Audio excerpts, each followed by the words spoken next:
Liquidation. Opo, Your Honor. Kaya hindi po sinasama yan sa income for purposes of withholding taxes. Hindi po ba? Nadatnang ko na po na yung... No, yun po ang prinsipyo nun. Sagutin mo lang yung question.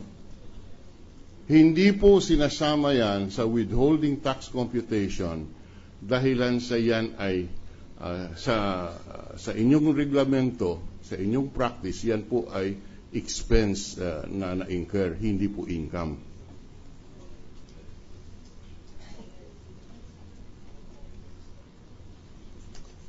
I will ask the question, no? Madam Witness, yung mga hindi regular salary ay hindi isinasama sa subject to withholding tax. Ayon sa treatment ng accounting procedure ng Korte Suprema. Ganun ba? Yes, Your Honor. Ayun. Yeah.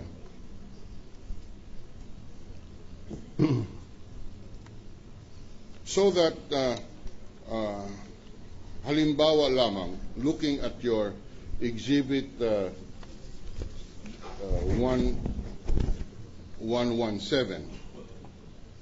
exhibit 117, for the year 2010 for the Chief Justice, the total amount of income or emoluments, I withdraw the word income, emoluments, is 2,882,682.38. Tama po ba yun? Yes, Your Honor.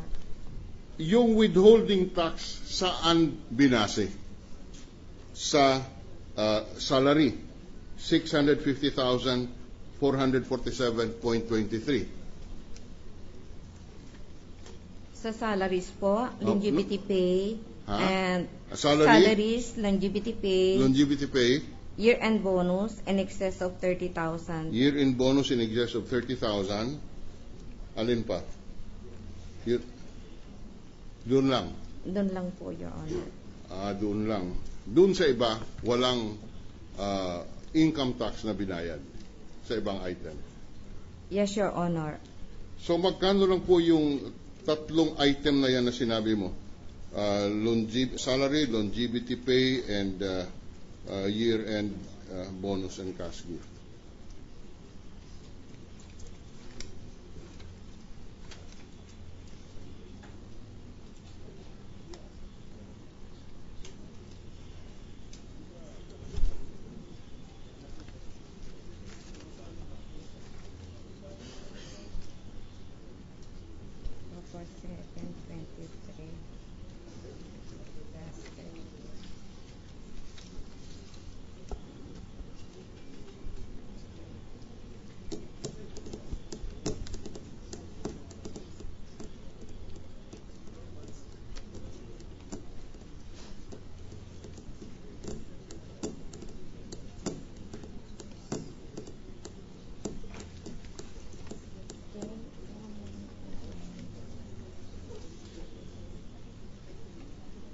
Habang pinag-aaral niya, 1 minute suspension. Trial receipt. Are you ready with the question? The answer? Madam Witness. Madam Witness, can you now provide us with the answer? Yes, yes, Your Honor. Yes. 736,392.54. The gross taxable compensation income, Your Honor. For 2010. For 2010. That consists of the recurrent salary plus longevity pay plus bonus beyond 30,000. Yes, Your Honor. Okay. Okay. And that is the base of the withholding tax. based on the applicable rate in the Internal Revenue Code. Yes. Correct? Yes, Your Honor. All right. Now, did Chief Justice Corona file an income tax return for 2010? Did he rely only on the alpha list as his return? His name was included in the alpha listing for 2010, but as to other income, I don't know, sir. No, just not other income. The income beyond 736,892.54. In other words, the difference between 2,882,682 pesos and 38 centavos for 2010 as appearing in Exhibit 17, less 736,892.54 as you just reported. There was no income tax return filed for this amount. Hindi ko po alam, sir, kung in-include po niya sa other income. Hindi mo alam kung in-include niya sa other income. In other words, you do not know because you are not in possession of information whether an income tax return was filed. Yes, Your Honor. Only the alpha list. Only the alpha list. All right. Okay. Now,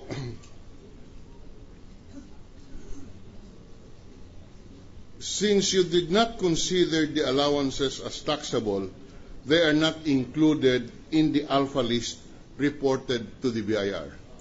Yes, Your Honor. And they are not included in any report to the BIR from the Supreme Court. Yes, Your Honor, for almost 40 years. I'm sorry? For almost 40 years since I joined the court, all allowances are not included. I see. Okay, I have no more questions. Just to remind the witness that she committed to produce the documents that we have requested, specifically the alpha list from 2006 to 2011. 2010, Your 2010, Honor. I'm sorry, yes. If you can bring that. And yes, thank you very much. All right. Mr. President, Majority Floor Leader. may we recognize Senator Recto, Trillanes, and then Escudero.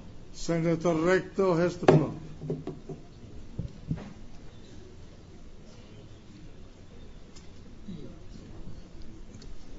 Thank you, Mr. President. Thank you, Majority Leader. Madam Witness, I'm looking at Exhibit 114, marked as 114. This would be the same document that was used for questions of you with regard to the salaries and other emoluments, fringe benefits, and other allowances, which total 21,636,000 of the Chief Justice from 2002 to 2011. I was looking at the items. So salaries and other emoluments is one. So may listing sa ilalim nun. And then you have fringe benefit and other allowances. And then you have the third item, expense allowance. Ito yung mga categories. Okay? Yes, Your Honor. Nabanggit nyo kanina na ang taxable na wini-withhold ninyo ay dun sa salaries and other emoluments. And there are three items. Salaries, longevity pay, and year-end bonus and cash gift in excess of 30 is what is taxable under the NIRC. Tama ho ba yan? Yes, Your Honor. Okay. Meron kayo ditong fringe benefit and other allowances. Ang total lahat nito is about 3 million. Okay. Hindi ho ba sa batas, yung 3 million na fringe benefit, hindi talaga kinakaltas sa tumatanggap nun. At ang may obligasyon magbayad na to ay yung employer at hindi yung employee. Iba yung kaltas, iba yung obligasyon na magbayad. fringe benefit.